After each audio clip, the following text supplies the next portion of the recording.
Welcome to my YouTube channel. इस video में हम केपीके बोर्ड के क्लास 9 मैथ्स बुक का एक्सरसाइज 1.3 करेंगे। इससे पहले हमने 5 लेक्चर किए। अब इसका ये छठा लेक्चर है। इसमें हम एक्सरसाइज 1.3 स्टार्ट करते हैं, जिसका पहला क्वेश्चन है कि let A and B B 2/3 matrices and let C and D be 2 square matrices. Which of the following matrices operation are defined? For those which are defined, give the dimension of the resultant matrices. कह रहे कि आपके पास दो matrices है A and B, उसका जो order है 2x3 यानी 2/3 मैट्रिसेस है। फिर दूसरे मैट्रिक्स दो है C एंड D, वो एक स्क्वायर मैट्रिक्स है यानी 2x2 1x2 1x1 या 3x3 मैट्रिक्स भी हो सकते हैं। इस तरह कह रहे कि आप बताओ कि कौन से दो मैट्रिसेस ऐड हो सकते हैं, कौन से दो मैट्रिसेस ऐड नहीं हो सकते। जो मैट्रिसेस ऐड हो सकते हैं फिर उसका डायमेंशन भी ज़रा लिखो। तो सबसे पहले मैं यहाँ पर क्वेश्चन लिखता हूँ कि let A and B B 2/3 matrices and C and D be square matrices.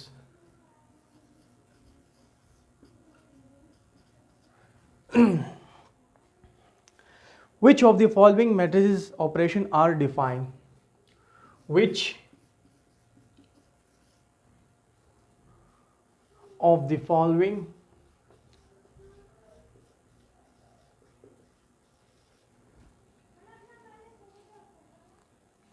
matrix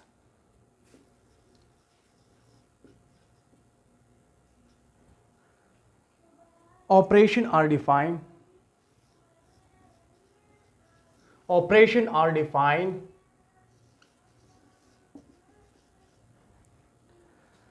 for those which are defined, give the dimension of the resultant matrices. For those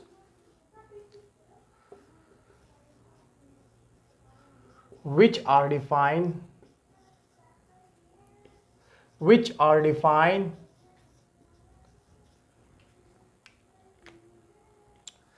for those which are defined, give the dimension give the dimension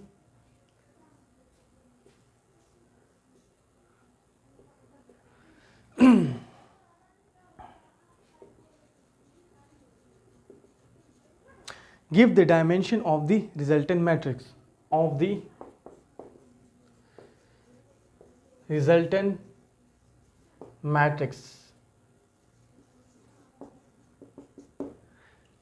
सबसे पहले कह रहे हैं कि आपके पास दो matrices है। Let A and B 2 matrices. कौन से 2/3 मैट्रिस, जिसका ऑर्डर है 2/3 मैट्रिसेस। सी और डी हमारे पास स्क्वायर मैट्रिस है। कह रहे कि which of the following matrix operation be define. कह रहे कि किस को नीचे दिए किसके मैट्रिक्स, अभी मैं लिखूंगा कि ऑपरेशन डिफाइन है। अभी मैं लिखूंगा दो नीचे दिए गए जो एग्जाम्पल है या जो क्वेश्चन है वो लिखूंगा, वो हमारे पास मैट्रिसेस है। तो कह रहे कि किसका डिफाइन है। For those which are defined, give the dimension of the resultant. कह रहे कि वो मैट्रिसेस जिसकी ऑर्डर यानी जिसकी ऑपरेशन डिफाइन है, तो कह रहे कि आप उसका डायमेंशन लिखो। तो इसको मैं मिटाता हूँ, अभी ये करेंगे इंशाल्लाह। इसको सॉल्व करेंगे, कौन से और ऐड हो सकते हैं उसका डायमेंशन लिखेंगे, जो ऐड नहीं हो सकते।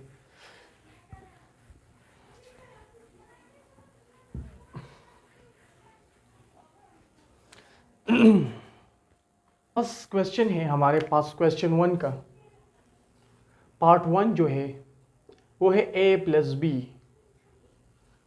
अगर हम क्वेश्चन को देखो तो वहां पर हमारे पास गिवन था कि a और b आपके पास ऐसे मैट्रिसेस है जिसकी ऑर्डर है 2x3 मैट्रिक्स यानी 2/3 ऑर्डर है उसका। a का भी 2/3 ऑर्डर है, b का भी 2/3 ऑर्डर है। और हमने इससे पहले एडिशन ऑफ मैट्रिसेस में पढ़ा था कि दो मैट्रिसेस आपके पास तब प्लस होंगे जब उसके ऑर्डर सेम हो। यानी आपके पास दो मैट्रिसेस तब प्लस होंगे जब दो मैट्रिसेस हों उसके ऑर्डर सेम हो। तो आपके पास हमारे पास जो ए का ऑर्डर है वो है 2x3, बी का जो ऑर्डर है वो भी 2x3 है। तो ये दोनों मैट्रिसेस क्या हो सकते हैं, कन्फॉर्मेबल फॉर एडिशन है।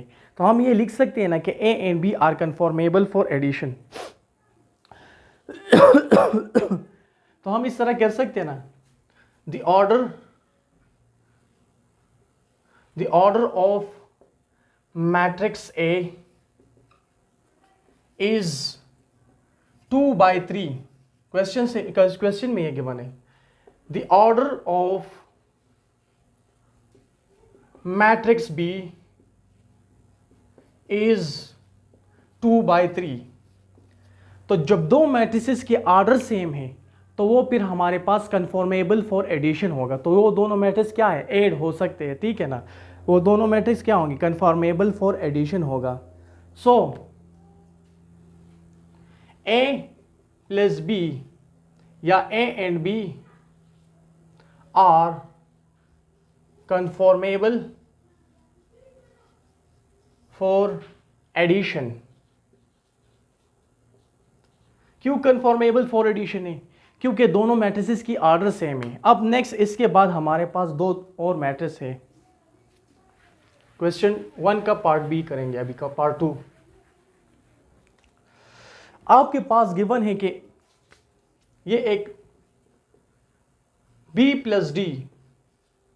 अब हमें पता है ना कि order of B matrix is 2/3 और एंड डी मैट्रिक्स का जो ऑर्डर है डी, यानी हमारे पास एक स्क्वायर मैट्रिक्स है, वो 1x1 भी हो सकता है, 2x2 भी हो सकता है, 3x3 भी हो सकता है। And D is square matrix. जब डी स्क्वायर मैट्रिक्स है तो उसका ऑर्डर क्या होगा, 1x1 या 2x2 या 3x3 होगा। तो एक का ऑर्डर है 2/3, दूसरे का ऑर्डर क्या है, 1x1 या 2x2 या 3x3 होगा। इस तरह मैट्रिक्स होगा। तो दो मैट्रिसेस है लेकिन उसके ऑर्डर डिफरेंस है। तो हम ये कह सकते हैं ना कि B and D are not conformable for addition. यानी ये दो मैट्रिक्स प्लस नहीं हो सकते, ऐड नहीं हो सकते। क्यों ऐड नहीं हो सकते, क्योंकि इसका ऑर्डर सेम नहीं है। एक मैट्रिक्स का ऑर्डर है 2x3, दूसरा मैट्रिक्स हमारे पास स्क्वायर मैट्रिक्स है, तो ऑर्डर क्या है, सेम नहीं है। अब नेक्स्ट हमारे पास है तीसरा पार्ट इसका, पार्ट 3।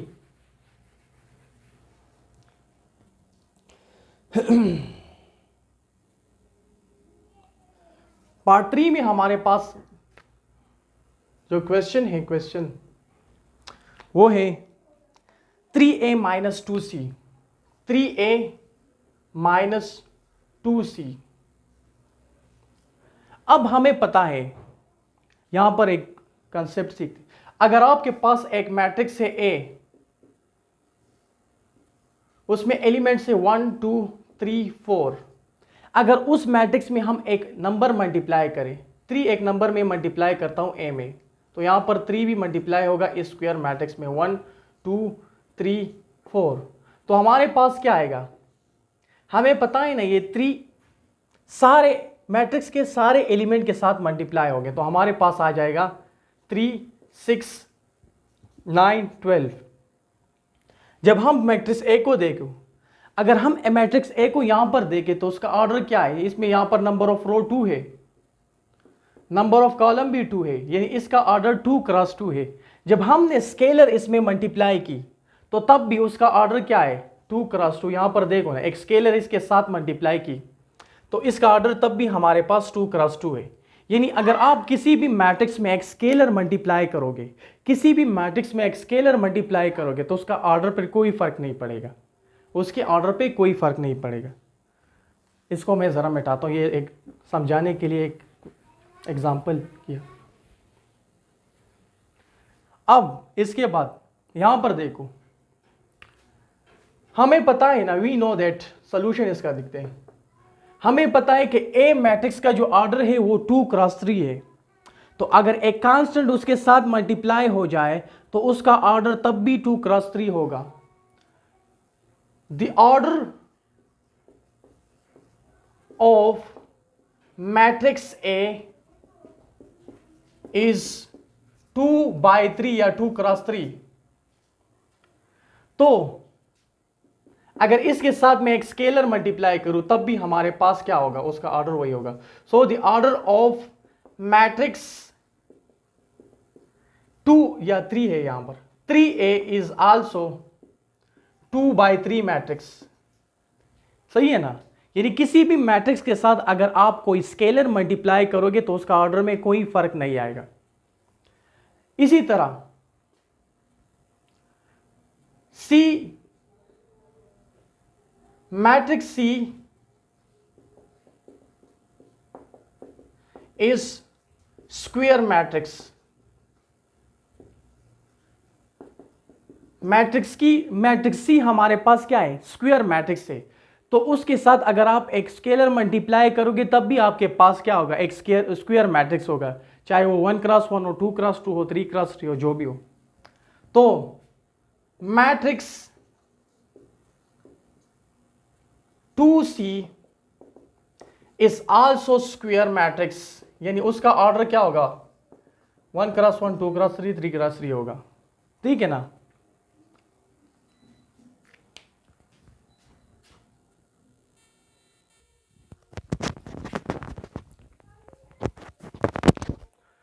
सो मैट्रिक्स 2C का ऑर्डर भी हमारे पास क्या होगा, स्क्वायर मैट्रिक्स, एक स्क्वायर होगा, यानी 2x2 होगा या 3x3 होगा। तो यहां पर अगर आप देखो मैट्रिक्स ऑर्डर ऑफ 3A हमारे पास है 2/3 मैट्रिक्स, और ऑर्डर ऑफ 2C हमारे पास एक स्क्वायर मैट्रिक्स है, यानी ये 2x2 भी हो सकते हैं, 3x3 भी हो सकता है, 4x4 भी हो सकते हैं, 1x1 भी हो सकता है। तो 3A यानी इक्वेशन, यहां पर इसको 3A को माने इक्वेशन 1 दिया, और 2C का जो मैट्रिक्स है इसको इक्वेशन 2 दिया। ये दोनों मैट्रिक्स आपके पास ना प्लस हो सकते हैं ना माइनस हो सकते। क्यों? क्योंकि इन दोनों की ऑर्डर सेम नहीं है। सो 3C या 3A and 2C are not conformable for addition, यानी इसको हम प्लस नहीं कर सकते, ये प्लस हो ही नहीं सकते क्योंकि इसके ऑर्डर सेम नहीं है दो मैट्रिक्स। अब नेक्स्ट क्वेश्चन है question number 4।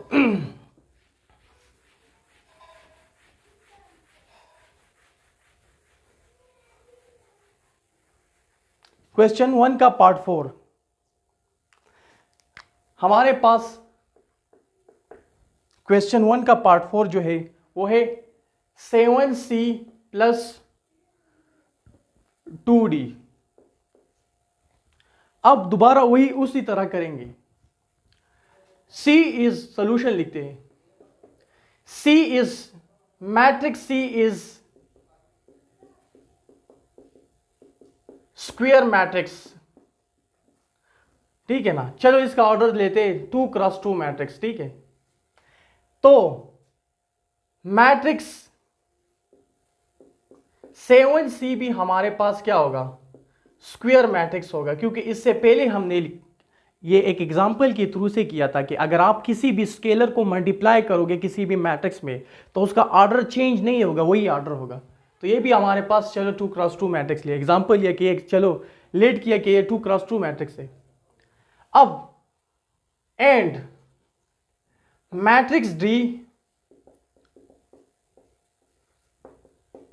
Is also square matrix. Matrix D भी स्क्वायर मैट्रिक्स है। हमारे पास क्वेश्चन में गिवन था कि CD हमारे पास स्क्वायर मैट्रिक्स है, तो उसको जब हमने 2x2 लिया तो इसको भी लेंगे क्योंकि ये दोनों स्क्वायर मैट्रिक्स है सेम ऑर्डर की। तो मैट्रिक्स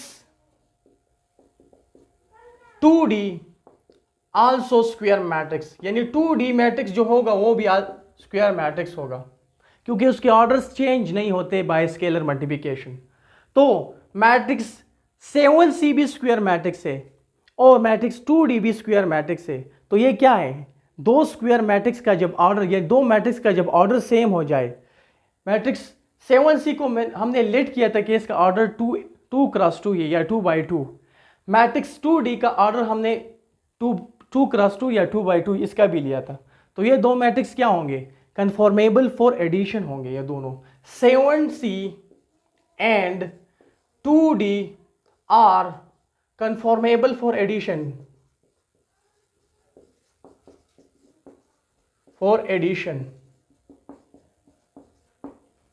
तो ये हमारे पास क्वेश्चन 1 हुआ, उसके 4 पार्ट थे, ये खत्म हो गए। अब हम क्वेश्चन 2 करेंगे।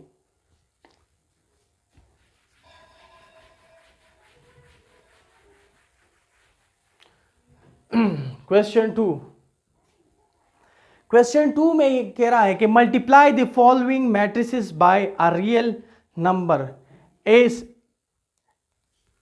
इंडिकेटेड।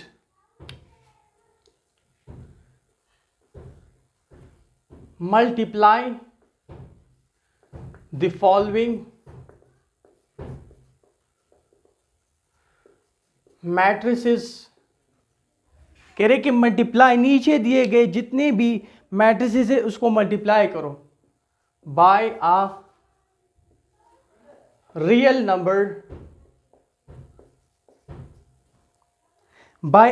नंबर्स एज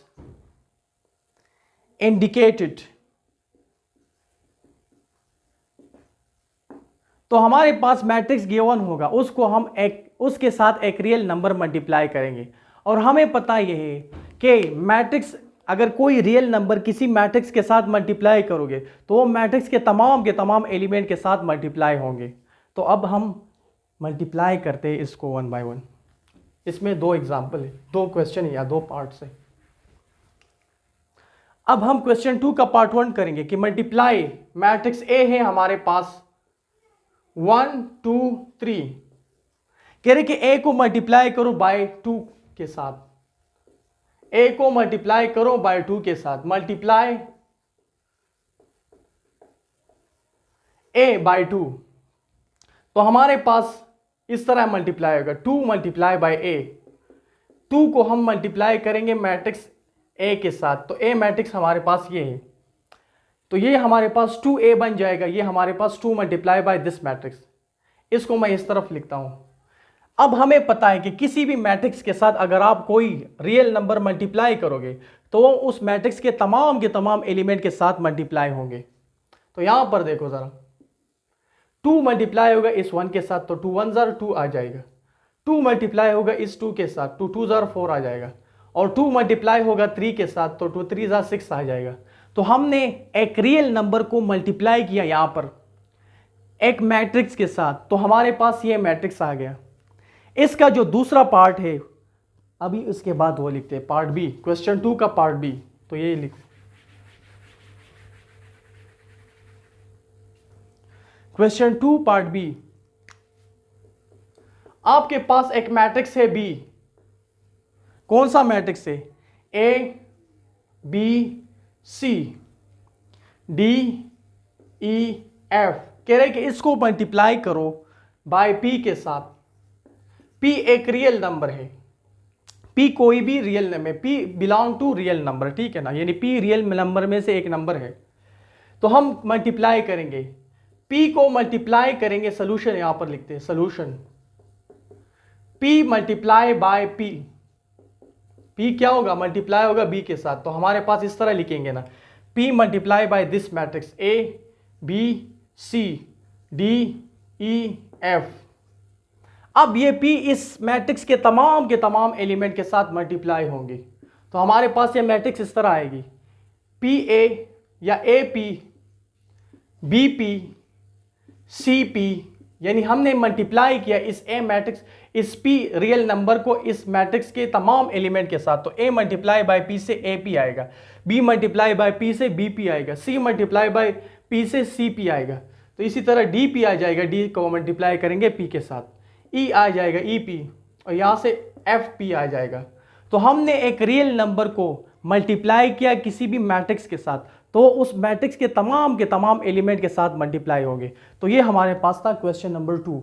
अब क्वेश्चन नंबर 3 करेंगे, इसको मैं मन साफ करता हूँ। क्वेश्चन 3,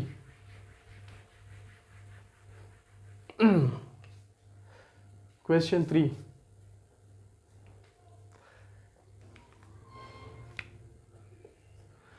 क्वेश्चन 3 है, क्या है कि find a matrix such as for X, हमारे पास कह रहे कि आप एक find a matrix X, find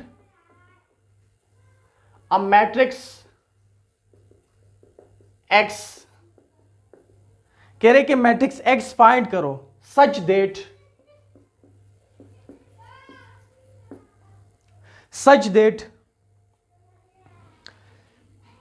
4x बराबर है इसका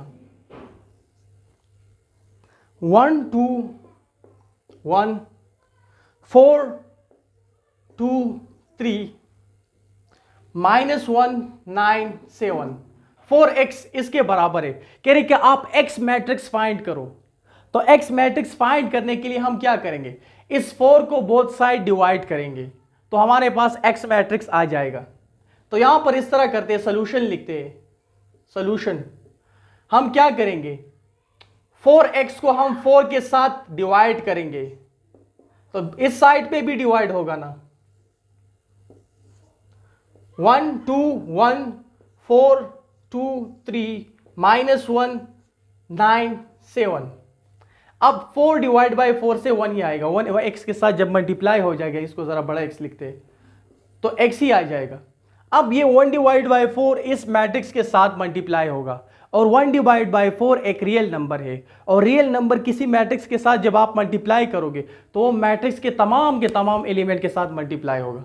तो ये ऊपर वाला जरा मैं मिटाता हूं,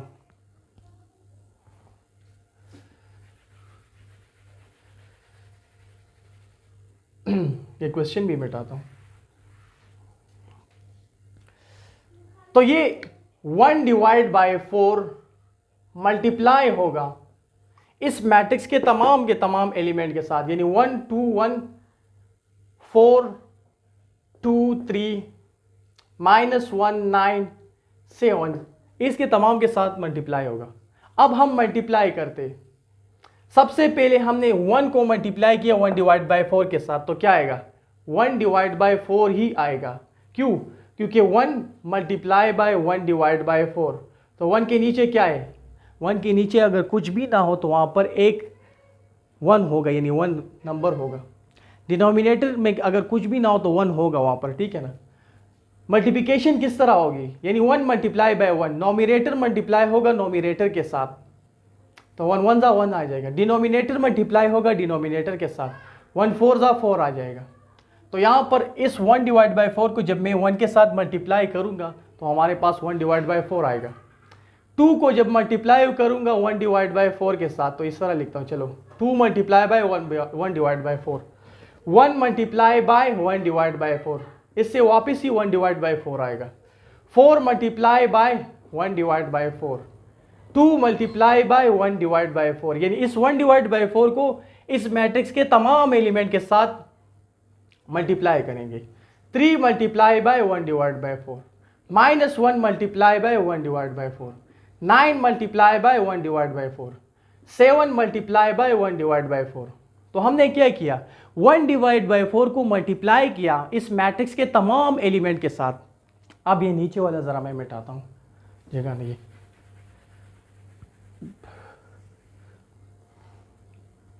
अब यहां पर ज़रा देखो, ये x के बराबर है, 1 डिवाइड बाय 4 को अपनी जगह पर लिखा, 2 multiply by 1 divide by 4, 2 multiply by 1 divide by 4, इससे क्या आएगा, नीचे इसके साथ डिनोमिनेटर में 1 है, जब कुछ भी ना हो तो 1 होगा। 2 1 ज़ा 2, 1 4 ज़ा 4, तो हमारे पास क्या आ गया, 2 डिवाइड बाय 4, 2 डिवाइड बाय 4 हमारे पास बराबर है 1 डिवाइड बाय 2 के, तो यहाँ पर मैंने लिख लिया 1 डिवाइड बाय 2। अब 1 मल्टीप्लाई बाय 1 डिवाइड बाय 4 किसके बराबर होगा, 1 डिवाइड बाय 4 के बराबर होगा, सही है ना। उसी तरह जो पहले किया था। 4 मल्टीप्लाई बाय 1 डिवाइड बाय 4, इसको ज़रा मैं मिटाता हूँ। 4 मल्टीप्लाई बाय 1 डिवाइड बाय 4, यहाँ पर 4 मल्टीप्लाई बाय 1 डिवाइड बाय 4, तो 4 1 जा 4 आ जाएगा, नीचे भी 4 1 जा 4, तो ये कैंसिल होके 1 आ जाएगा, तो यहाँ पर क्या आएगी 1 आ जाएगी। इसी तरह 2 मल्टीप्लाई बाय 1 डिवाइड बाय 4, तो इससे भी हमारे पास 1 डिवाइड बाय 2 आएगी। 3 मल्टीप्लाई बाय 1 डिवाइड बाय 4 से क्या आएगी 3 डिवाइड बाय 4 आएगी। इसी तरह करो, नॉमिनेटर नॉमिनेटर के साथ मल्टीप्लाई होगा, डिनोमिनेटर डिनोमिनेटर के साथ मल्टीप्लाई होगा, तो इसके नीचे क्या है 1 है, 3 1 जा 3 आ जाएगी और 1 4 जा 4 आ जाएगी।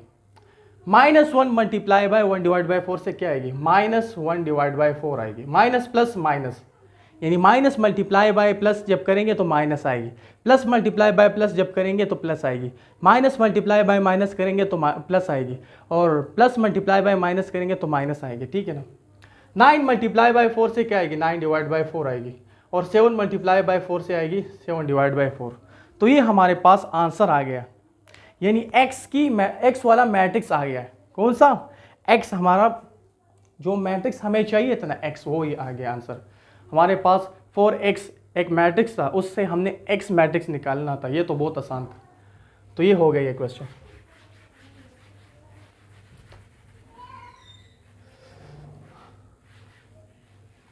अब नेक्स्ट हमारे पास है क्वेश्चन 4। क्वेश्चन 4 है कि इफ A हमारे पास एक मैट्रिक्स है, B हमारे पास दूसरा मैट्रिक्स है, तो आप फाइंड करो 3A माइनस B के। क्वेश्चन 4 है ये हमारे पास, क्वेश्चन 4 है। If A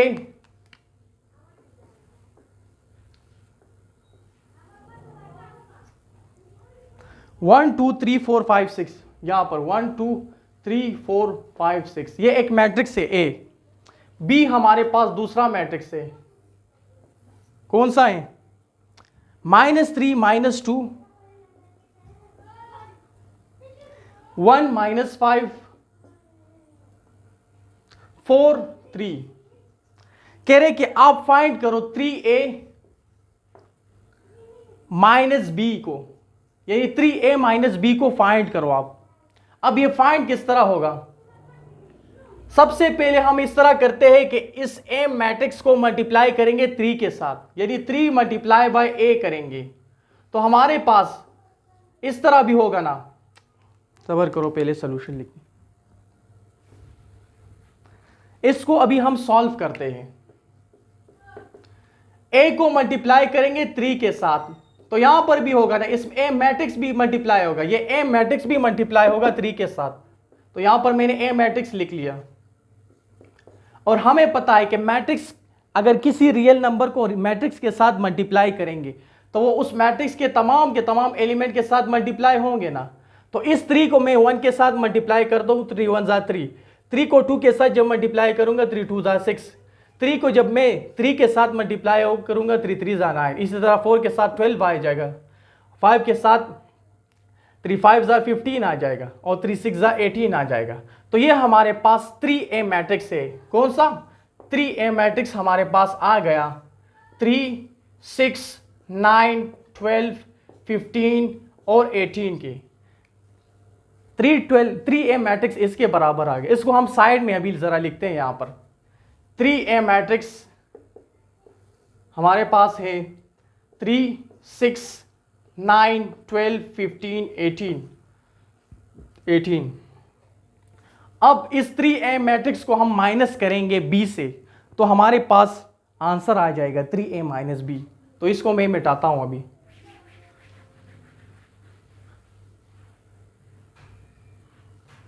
three A matrix को माइनस करता हूं B से, तो 3A मैट्रिक्स हमारे पास क्या है, ये है ना 3A मैट्रिक्स। तो मैं डायरेक्ट लिखता हूं 3 6 9 12 15 18। इसको मैं माइनस करता हूं B से, तो B मैट्रिक्स क्या है -3 -2 1 -5 4 3।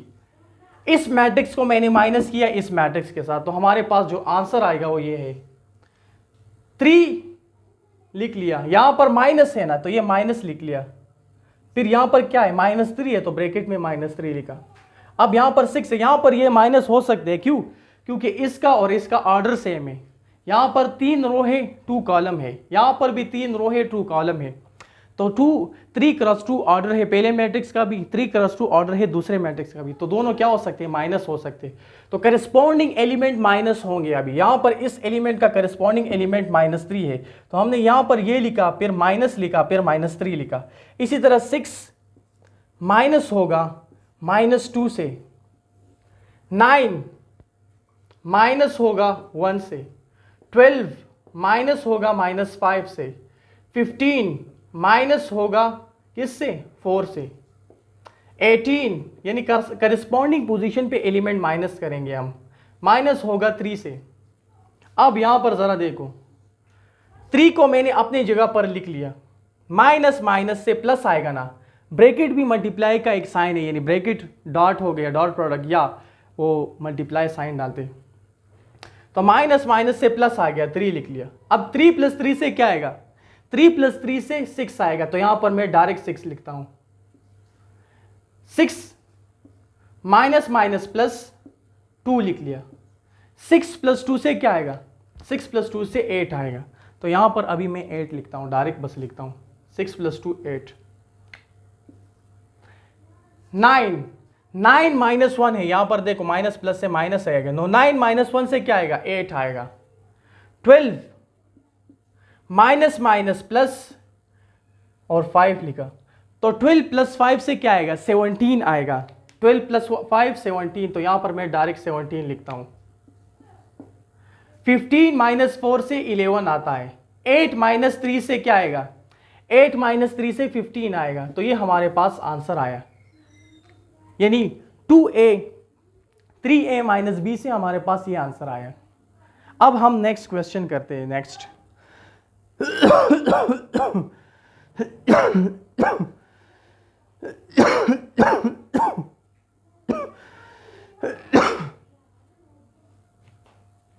नेक्स्ट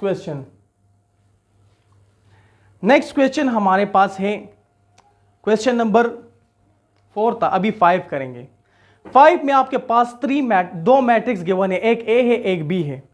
कह रहे का इस मैट्रिक्स का रिजल्टेंट फाइंड करो, ठीक है ना। इसका रिजल्टेंट अभी मैं समझाता हूं। कह रहे कि a + 2b बराबर है c, तो ये c मैट्रिक्स फाइंड करो। इसको अभी मैं मिटाता हूं, ये क्वेश्चन पहले समझाता हूं, फिर उसके बाद सॉल्व करते हैं। क्वेश्चन 5, ये बहुत आसान क्वेश्चन है लेकिन थोड़े से लेंथी है। क्वेश्चन 5 में ये गिवन है कि ए एक मैट्रिक्स है, 3x3 मैट्रिक्स, 1 2 -3 5 0 2 1 -1 1, ये ए मैट्रिक्स हुआ। अब बी मैट्रिक्स जो है वो है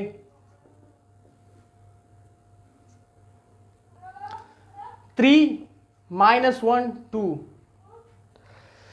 4 2 5 और 2 3 0 2 3 0। तो कह रहे कि आप ए मैट्रिक्स को 2b के साथ मल्टीप्लाई करो, मैट्रिक्स ए प्लस करो 2b के साथ, तो ये जब 2 प्लस हो जाएंगे उसके बाद आपके पास जो मैट्रिक्स आएगा वो c होगा, यानी c मैट्रिक्स के बराबर होगा। तो अभी हम इसको सॉल्व करते हैं। सबसे पहले इस तरह करते हैं कि 2b फाइंड करते हैं। हमारे पास तो मैट्रिक्स b है, तो इसके साथ 2 को मल्टीप्लाई करेंगे तो हमारे पास 2b मैट्रिक्स आ जाएगा। तो हमारे पास ये b मैट्रिक्स ये है 3 -1 2 4 2 5 2 3 0, ये बी मैट्रिक्स है। हाँ बिल्कुल सही है, बी मैट्रिक्स है। अब इस बी मैट्रिक्स को हम मल्टीप्लाई करते हैं 2 के साथ। अभी इस मल्टीप्लिकेशन को मैं थोड़ा सा डायरेक्ट करता हूं, क्योंकि आपको पता है कि कोई भी रियल नंबर अगर हम मल्टीप्लाई करेंगे किसी भी मैट्रिक्स के साथ, तो उस मैट्रिक्स के तमाम एलिमेंट के साथ मल्टीप्लाई होगी। तो थोड़ा सा ये स्टेप मैं अभी डायरेक्ट करता हूं। 2 को हम इस बी मैट्रिक्स के तमाम एलिमेंट के साथ मल्टीप्लाई करेंगे, तो 2 3 6 आता है, प्लस माइनस माइनस, 2 1 2, इसी तरह 2 4 8, 2 4 sorry 2 2s are 4, 2 4s are 8, 2 2s are 4, 2 5s are 10, 2 2s are 4, 2 3s are 6 और 2 0s are 0 आता है। तो ये हमारे पास 2b मैट्रिक्स आ गया। इसको मैं ज़रा यहाँ पर लिखता हूँ 2b matrix. 2b matrix question को भी मिटाता हूँ, अब इसको फर्दर सॉल्व करेंगे। हमें क्या चाहिए, क्वेश्चन में पूछा है कि आप a प्लस 2b फाइंड करो, a प्लस 2b फाइंड करो, a प्लस 2b वो आपके पास c मैट्रिक्स होगा, यानी c मैट्रिक्स फाइंड करना है हमें। तो a मैट्रिक्स क्या है अभी मैंने मिटा दिया, और 2b मैट्रिक्स हमारे पास ये मैं डायरेक्ट लिखता हूँ यहाँ पर, ठीक है। a मैट्रिक्स है हमारे पास, दोबारा यहाँ से लिखता हूँ 1 2 और -3 5 0 2 1 -1 1, ये a मैट्रिक्स है। अब 2b मैट्रिक्स ये है 6 -2 4 8 4 10 4 6 0, ये 2b मैट्रिक्स है। कह रहे कि a प्लस 2b मैट्रिक्स आपके पास c मैट्रिक्स के बराबर है, तो ये हमारे पास c मैट्रिक्स है। अब इन दोनों मैट्रिक्स का ऑर्डर सेम है, तो ये प्लस हो सकते हैं क्योंकि ये दोनों मैट्रिक्स 3x3 मैट्रिक्स है, स्क्वायर मैट्रिक्स है। अब करिस्पॉन्डिंग पोजीशन पे एलिमेंट प्लस होंगे। जब आपके पास दो मैट्रिक्स कन्फॉर्मेबल फॉर एडिशन हो जाए तो उसके करिस्पॉन्डिंग पोजीशन पे जो एलिमेंट होंगे वो प्लस होंगे। तो ये प्लस है तो करिस्पॉन्डिंग पोजीशन पे एलिमेंट प्लस होंगे।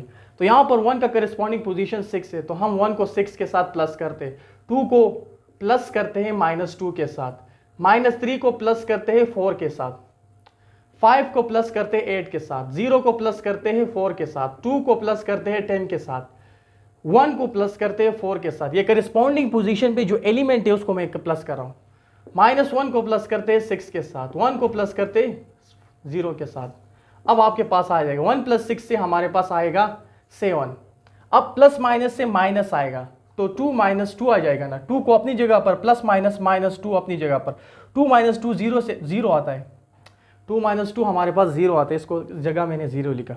-3 + 4 से आएगा, -3 + 4 से 1 आएगा, 5 + 8 से आएगा 13, 0 + 4 से 4, 2 + 10 से 12, 1 + 4 से आएगा 5, -1 + 6 से आएगा 5, 1 + 0 से 1 आएगा। तो हमारे पास जो सी मैट्रिक्स है वो ये है। देखो ज़रा एक दफ़ा, जो सी मैट्रिक्स आ गया वो ये है। इसको अभी मैं मिटाता हूँ।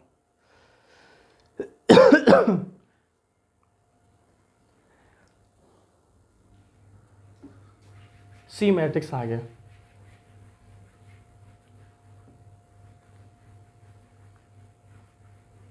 नेक्स्ट इसके बाद है क्वेश्चन नंबर 6।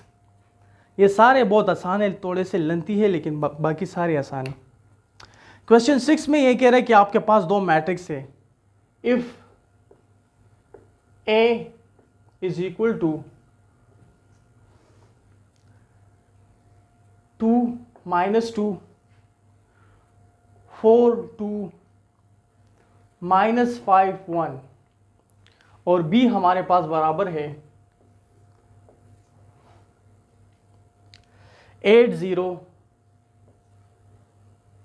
4 - 2 3 6, ये B मैट्रिक्स है। कह रहे कि आप फाइंड करो 2A + 3x = 5B।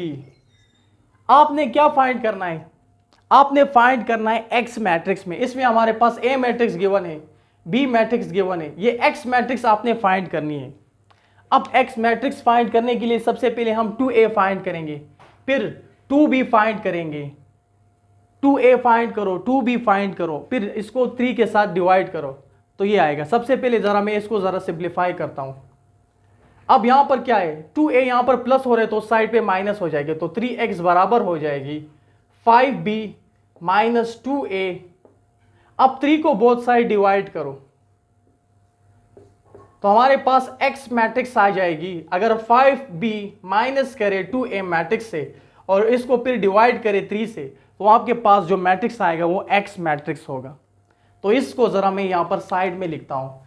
एक्स हमारे पास जो मैट्रिक्स आएगा वो इस तरह आएगा कि 5b मैट्रिक्स को माइनस करो 2a मैट्रिक्स से और फिर उसको डिवाइड करो 3 से, तो आपके पास जो मैट्रिक्स आएगा वो एक्स मैट्रिक्स आएगा। इसको मैं ज़रा रेस करता हूँ अभी। ये भी मैंने मिटा दी। सबसे पहले इस तरह करते हैं कि 5b मैट्रिक्स फाइंड करते हैं कि 5b मैट्रिक्स है क्या जी। डायरेक्ट मैं ज़रा करता हूँ सोल्यूशन। सबसे पहले 5b मैट्रिक्स फाइंड करते हैं। b मैट्रिक्स हमारे पास है 8 0 4 -2 3 6। अब b मैट्रिक्स के साथ हम 5 मल्टीप्लाई करते, तो उसके मैट्रिक्स के साथ भी 5 मल्टीप्लाई होगा। चलो ये स्टेप थोड़ा सा डायरेक्ट करते हैं। 5 डायरेक्ट मल्टीप्लाई करते हैं, तो 5 8 जा से क्या आएगी 40 आएगी। यानी जो रियल नंबर, अगर किसी भी रियल नंबर को आप मल्टीप्लाई करोगे किसी भी मैट्रिक्स के साथ, तो वो उस मैट्रिक्स के तमाम एलिमेंट के साथ मल्टीप्लाई होगी। तो 5 मल्टीप्लाई बाय 8 से 40, 5 0 जार 0 आता है, 5 4 जार 20 आता है, 5 2 जार 10, लेकिन प्लस माइनस से माइनस आएगी, 5 3 जार 15 आएगी और 5 6 जार 30 आएगा। तो ये हमारे पास 2b मैट्रिक्स आ गया। 5b मैट्रिक्स क्या आया 40 0 20 -10 15 30। 5b मैट्रिक्स ये है। अब 2a मैट्रिक्स क्या होगा, ये एक 5b मैट्रिक्स है। 2a मैट्रिक्स, इसको जरा मैं मिटाता हूं। 2a मैट्रिक्स, a मैट्रिक्स तो हमारे पास ये है ना 2 -2 4 2 -5 1, ये हमारे पास a मैट्रिक्स है। अब इस a मैट्रिक्स को हम मल्टीप्लाई करेंगे, यानी इसके साथ मल्टीप्लाई करेंगे किसी भी 2 रियल नंबर के साथ। तो ये मैं दोबारा डायरेक्ट करता हूं। 2 को जब a के साथ मल्टीप्लाई होगा तो उसके मैट्रिक्स के साथ भी मल्टीप्लाई होगा, यानी ये a हमारे पास एक मैट्रिक्स है। तो 2 जार 4 आएगा, प्लस माइनस माइनस, यहां पर इसके साथ जो कुछ भी ना हो तो प्लस होता है, plus minus minus, 2 4 jar 8, 4 2 jar 4, यहां पर 2 2 जार 4, अब 2 4 जार 8 आएगा, 2 2 जार 4 आएगा, प्लस माइनस माइनस, 2 5 जार 10 आएगा, प्लस प्लस प्लस, 2 1 जार 2। तो ये हमारे पास आ गया 2a मैट्रिक्स, जो बराबर है 4 -4 8 4 -10 और 2 के। 5b मैट्रिक्स भी आया, 2a मैट्रिक्स भी आया। अब इस मैट्रिक्स को हम क्या करते हैं, 5b मैट्रिक्स को माइनस करते हैं 2a मैट्रिक्स से और फिर 3 पे डिवाइड करते हैं। इसको मैंने मिटा दिया। 5b matrix minus 2a matrix, ये देखो ना x किसके बराबर है 5b माइनस 2a, तो ये क्या आएगी 5b माइनस 2a, ये हमारे पास आएगी इस तरह। 5b मैट्रिक्स है 40 0 20 -10 15 30। अब माइनस 2a मैट्रिक्स जो है वो है 4 -4 8 4 -10 2। अब इसको ज़रा माइनस करते हैं। 40 से जब माइनस हो जाए 4 तो हमारे पास आएगी 36। 0 से जब माइनस हो जाए, यहाँ पर देखो 0 -4, तो माइनस माइनस प्लस हो जाएगा ना, माइनस माइनस क्या हो जाएगी प्लस हो जाएगी। इस तरह यहाँ पर डायरेक्ट करता हूँ, 0 + 4 से 4 ही आएगा, तो यहाँ पर क्या आएगा +4 आएगा। 20 - 8 से आएगा 12, -10 और -4, यहाँ पर देखो -10 और -4, यहाँ पर -10 लिखा ये -4, तो ये आएगी -14, तो यहाँ पर मैं लिखता हूँ -14। इसी तरह 15 - -10, तो माइनस माइनस प्लस होके 15 + 10 आ जाएगी, और 15 + 10 हमारे पास 25 के बराबर है। 15 + 10 25 के बराबर है। इसी तरह 30 - 2, तो 30 - 2 28 के बराबर है। तो हमारे पास 5b - 2a से आ गया ये मैट्रिक्स, 5b - 2a से आ गया ये मैट्रिक्स। अब इसको इस 5b - 2a मैट्रिक्स को 5b - 2 मैट्रिक्स को क्या करते हैं 3 से डिवाइड करते बोथ साइड, इसको भी 3 से डिवाइड करो, इसको भी 3 से डिवाइड करो। तो इसको ज़रा ऊपर में अभी लिखता हूँ, ये ऊपर वाला मिटाता हूँ, ये मैंने मिटा दिया। 5b माइनस 2a मैट्रिक्स तो हमारे पास आ गया ना। अभी इसको 3 पे डिवाइड करते, तो हमने बोथ साइड को 3 पे डिवाइड कर दिया, 3 बोथ साइड डिवाइड कर दिया, तो हमारे पास आ जाएगा 5b minus 2a divide by 3 बराबर होगा इस तरह, इसको इधर लिखते हैं 1 डिवाइड बाई 3, 36, 4, 12, माइनस 14, 25, 28। अब 1 डिवाइड बाई 3 इस मैट्रिक्स के तमाम एलिमेंट के साथ मल्टीप्लाई होगा, तो ये इससे ये आएगा 1 डिवाइड बाई 3, यानी 36 डिवाइड बाई 3 से क्या आएगा, 36 डिवाइड बाई 3 से आता है 12, 4 डिवाइड बाई 3 इसी तरह लिखते हैं, 12 डिवाइड बाई 3 से आएगा 4, 14 डिवाइड बाई 3 इसी तरह लिखते हैं, ये minus 14 divide by 3, 25 divide by 3 से क्या आएगा, 25 डिवाइड बाई 3 इसी तरह लिखते हैं, और 28 डिवाइड बाई 3 भी इसी तरह लिखते हैं। तो ये हमारे पास x की वैल्यू आ गई, यानी 5b minus 2a divide by 3 से क्या आएगी, हमारे पास x की वैल्यू आएगी, ये x के बराबर है। सबसे पहले इस तरह को प्रूफ किया था। तो ये थी हमारे पास क्वेश्चन नंबर 6 था, ये आंसर आ गया। तो इतना काफ़ी है ये क्वेश्चन नंबर 6 तक। इंशाल्लाह ये एक्सरसाइज बड़ा है ये, और बाकी क्वेश्चन अगले लेक्चर में करेंगे। तो अपना भी ख्याल रखो और इस चैनल का भी। Thank you.